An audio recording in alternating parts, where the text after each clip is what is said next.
Kanalıma hoş geldiniz. Bugün sizlere uzun süredir çiçek açmayan orkidelere çiçek açtırma yönteminden bahsedeceğim. Aynı zamanda orkide yaprak hastalıklarını nasıl çözebileceğimizi de göstereceğim. İlk olarak orkidelerde bugün soğan kullanımından bahsedeceğim. Soğan bildiğiniz üzere güçlü antioksidan özelliği olan bir sebzedir ve bitkiler üzerinde de çok fazla faydası var. İster sarı soğan kullanın, isterseniz kırmızı soğan fark etmez. Elinizdeki herhangi bir soğanı kullanabilirsiniz. Öncelikle ince dilimlere ayırıyorum.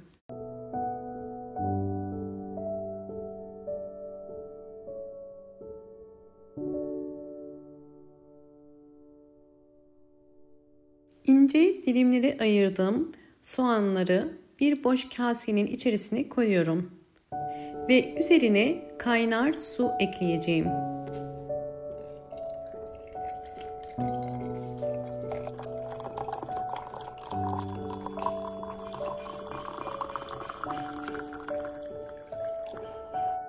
Kaynar su eklediğim bu gübreyi yaklaşık olarak 12 saat yani bir gece bekletiyorum. Soğuduktan sonra kullanacağız.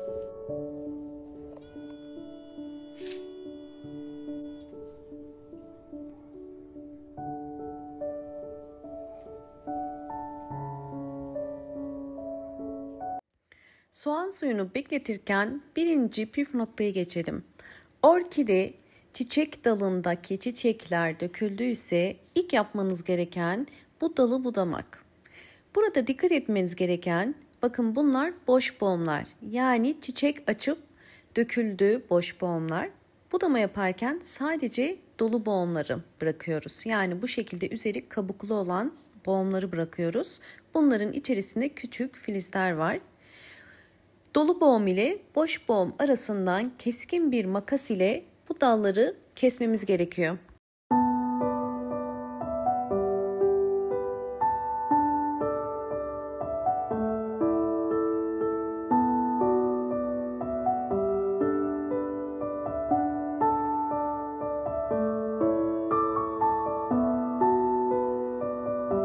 Bakın size bu orkidemi özellikle yakından da göstermek istiyorum.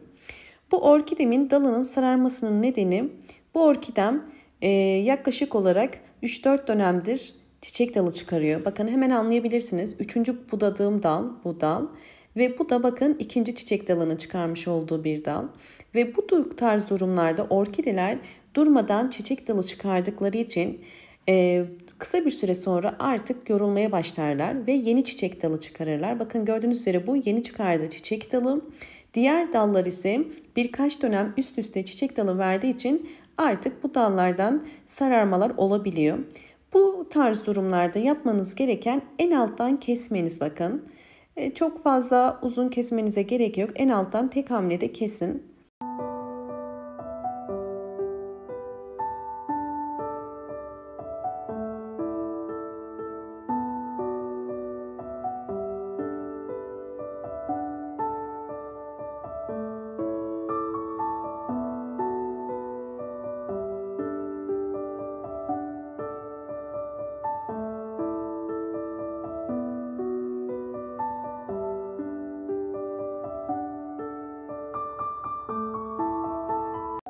Bir gece beklettiğim soğan kabuğu suyu bu şekilde bir renk alıyor. Şimdi bunu açıp süzüyorum. Sadece soğanın suyunu kullanacağız. Soğanın kendisini kullanmıyoruz. Toplamda elimde 500 mililitre bir soğan suyu oldu. Üzerine 500 mililitre de arıtma suyu koyacağım. Böylelikle 1 litrelik bir su hazırlamış olacağız.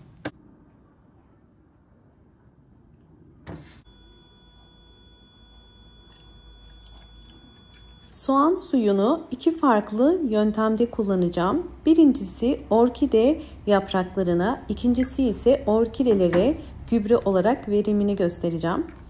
Hemen püskürtme kabının içerisine koyduğum soğan suyunu birinci metotta orkidenin yapraklarına gübre olarak sıkıyorum. Bu suyu sağlıklı orkidelerinizin yapraklarına sıkabilirsiniz. Hem üst kısmına hem de alt kısmına sıkarak orkidelerinizi yapraktan gübrelemiş olacağız. Böylelikle orkidelerin fotosentez yapımını hızlandırarak mineral ve vitamin desteğini yapraktan almasına yardımcı oluyoruz. İkinci metot ise orkide yaprakları sararan, hastalanan ya da böceklenme problemleri olan orkidelerde kullanımını gösteriyorum. Böyle orkidelerin mutlaka hem yaprak üstlerine hem de yaprak altlarına bu soğan kabuğu suyunu sıkmanız gerekiyor. Ve bunu ayda bir kere vermeniz yeterli.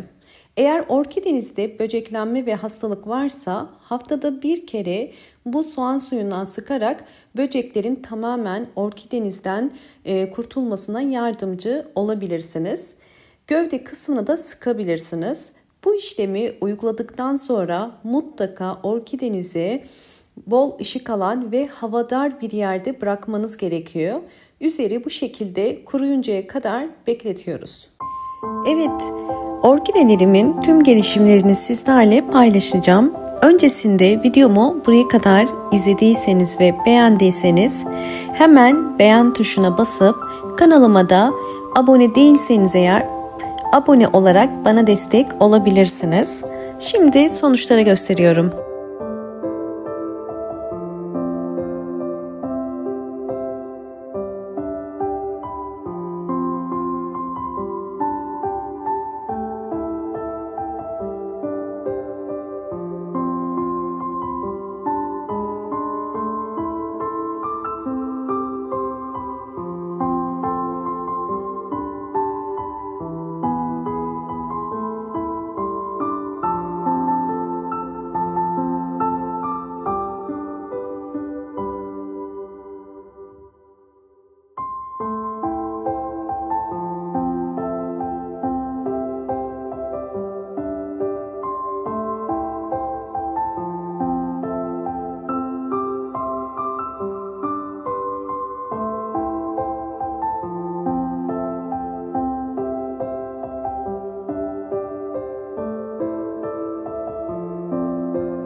Orkidelerimin gelişimlerini sizlerle paylaştım.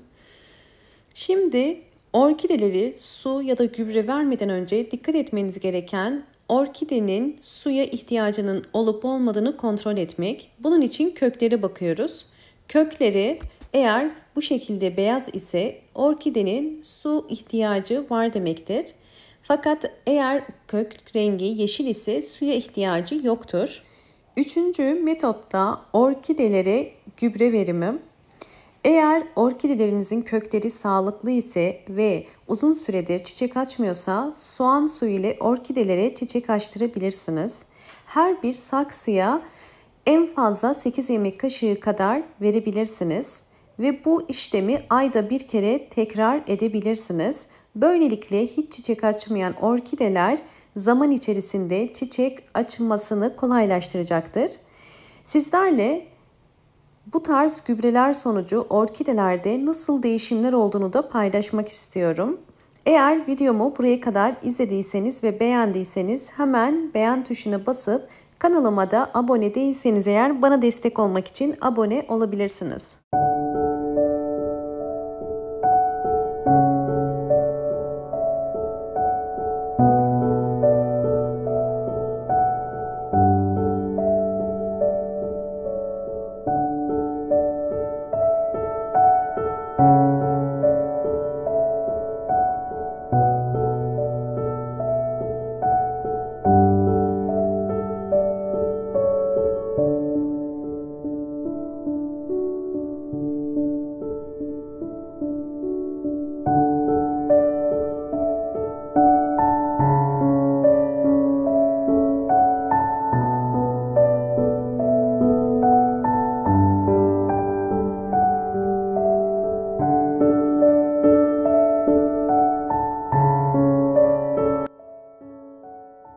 Evet, sizlerle orkidemin gelişimlerini de paylaşıyorum. Özellikle orkidelerin en önemli son püf noktası da ışık ve güneş alması. Orkideler yeterli güneş ya da ışığı alırsa tomurcukları sararmaz ve dökülmez. Bol bol çiçeğe dönüşür ve çiçeksiz orkidelerinize çiçek açar. Videomu buraya kadar izlediğiniz için teşekkür ederim. Hoşça kalın, sağlıkla kalın.